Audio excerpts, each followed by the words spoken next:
Hello students and welcome back to आपके अपने channel Nitesh Tiwari learning में। आज हम बात करने वाले हैं पासिंग क्राइटेरिया फॉर क्लास 11। तो भाई क्लास 11 के लिए पासिंग क्राइटेरिया क्या होने वाला है, और साथ ही साथ अगर आपके मन में बहुत सारे प्रश्न आ रहे हैं तो मैंने पेपर कर दिया है, थ्योरी अच्छी गया है लेकिन प्रैक्टिकल में नंबर नहीं थे, प्रैक्टिकल में नंबर शायद चढ़ गए हैं बट थ्योरी अच्छा नहीं गया, तो अब मैं क्या पास हो जाऊँगा?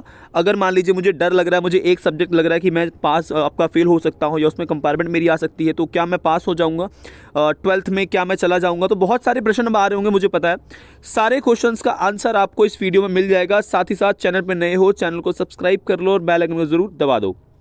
देखो, सबसे पहले हम क्राइटेरिया की बात कर लेते हैं। तो पहला क्राइटेरिया ये है कि it is mandatory to pass all 5 subject. आपके लिए कंपलसरी है कि आप पांचों सब्जेक्ट में पास होने ज़रूरी है। एक एडिशनल सब्जेक्ट भी होता है जो 6 मिलाकर हो सकते हैं, तो आपको एडिशनल में अगर आप पास हो जाते हैं, आपके स्कूल में है, और आप किसी एक मेन सब्जेक्ट में फेल हो तब भी आप पास हो सकते हो, क्योंकि आपने 5 में पास कर ही लिया है। ठीक है। इसके साथ ही सेकंड क्राइटेरिया है it is mandatory to score minimum 25% जो मार्क्स है, कम से कम आपको एनुअल एग्जामिनेशन में 25% मार्क्स चाहिए, केवल एनुअल में, जिसमें आपको 80 में से आपका 20 होना चाहिए। 80 नंबर का अगर पेपर था तो 20 होना चाहिए। 70 नंबर का अगर पेपर था तो आपको 18 नंबर चाहिए ही चाहिए। और साथ ही साथ अगर वो आपका पेपर जो था वो 60 का था तो आपको कम से कम 15 नंबर चाहिए, और 50 नंबर का था तो 13 नंबर चाहिए ही चाहिए। अब इसमें थर्ड चीज़ बोलता है कि कंबाइंड, मतलब मिड टर्म और एनुअल एग्जामिनेशन को कंबाइंड मिला करके आपको 33% थ्योरी में चाहिए। भाई थ्योरी में चाहिए, ये मस्ट है आपके लिए। साथ ही साथ यहाँ पर फोर्थ जो क्राइटेरिया ये बांटता है कि a student must score 80 out of आपका 27, और 70 में से 23 आपके होने चाहिए। आपके 60 में से, ये 60 है, 60 में से 20 होने चाहिए थ्योरी में। किसमें? थ्योरी में। एंड एनुअल एग्जाम दोनों में मिला करके आपको इतने मार्क्स चाहिए 80 में से, जो क्राइटेरिया बांटेगा जब वो, है ना। और साथ ही साथ फिफ्थ में कहता है कि ओवरऑल आपको पूरा मिला करके आपको अगर 100 में से पास होना है कम से कम, तो भाई 100 में से कम आपके 33 नंबर तो आने ही आने चाहिए। इससे कम आते तो फिर प्रॉब्लम हो सकती है।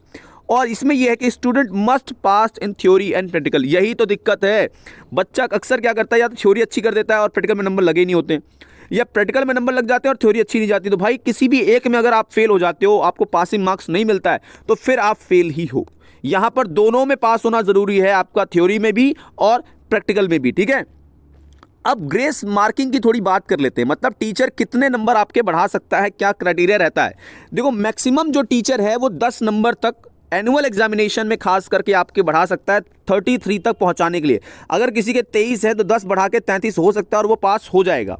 इसमें एक सब्जेक्ट में कहता है कि मैक्सिमम ऑफ 5, एक सब्जेक्ट में केवल 5 नंबर बढ़ेगा। ये सब्जेक्ट वाइज आपका, जिसमें एक सब्जेक्ट में 5 नंबर बढ़ाएगा। मान लीजिए किसी के 28 है तो 5 लगा के 33, है ना।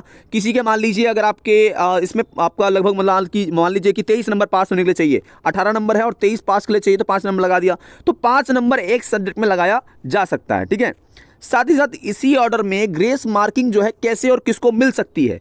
तो अगर आप 80 में से 20 लाए हो, 70 में से 18 लाए हो, 60 में से 15 लाए हो और 50 में से 13 लाए हो, तो ही आपको ग्रेस मार्किंग का फायदा होने वाला है। ग्रेस मार्किंग मिलेगी, वरना नहीं मिलेगी। इस बात को भी याद रख लो। ठीक है। इसके साथ ही अगर मान लीजिए री एग्जाम का क्या क्राइटेरिया है, री एग्जाम देना है मुझे, अब मैं री एग्जाम दे रहा हूं, मेरा कंपार्टमेंट है, तो देखो यार, compartment is allow only 1 subject. एक ही सब्जेक्ट में खासकर देखो होता है, 2 सब्जेक्ट में अगर हो लोग कहते हैं पास हो जाएगा, बट नहीं, 2 सब्जेक्ट का लगभग लोग मान लीजिए फेल हैं, क्योंकि 2 सब्जेक्ट में पास होना बहुत ज़्यादा मुश्किल हो जाता है और फेल ही माना जाता है लगभग। ठीक है।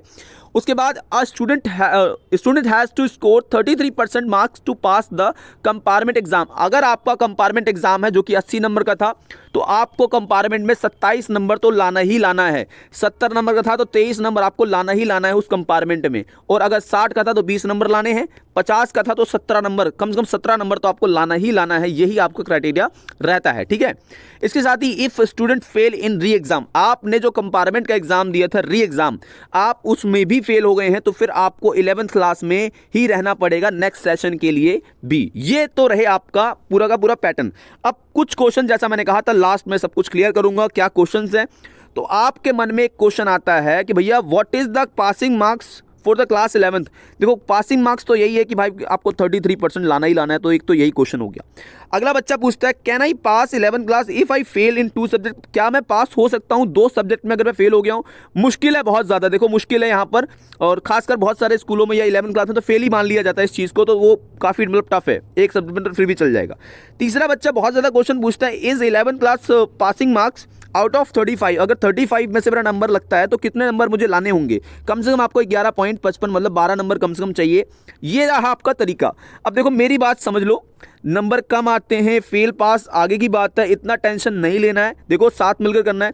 कोई भी तुमको किसी सब्जेक्ट में इशू है, समस्या है, मुझे बताओ, कमेंट करके बताओ। साथ ही साथ एक सोशल मीडिया हैंडल भी बनाने वाला हूँ जिसमें आपसे पर्सनल बात करूंगा कि किस प्रकार से आप आगे बढ़ सकते हैं, क्या हम कदम उठा सकते हैं। यार स्ट्रेस नहीं लेना, और थोड़ा आपको जो भी समस्या आती है मुझसे पूछो, मैं हेल्प करने का पूरा प्रयास करूँ। एज अ फैमिली मेंबर हम काम करेंगे। और साथ ही साथ अगर चैनल पर नए हो, चैनल को सब्सक्राइब कर लो और बेल आइकन को जरूर दबा दो। जय हिंद, जय भारत।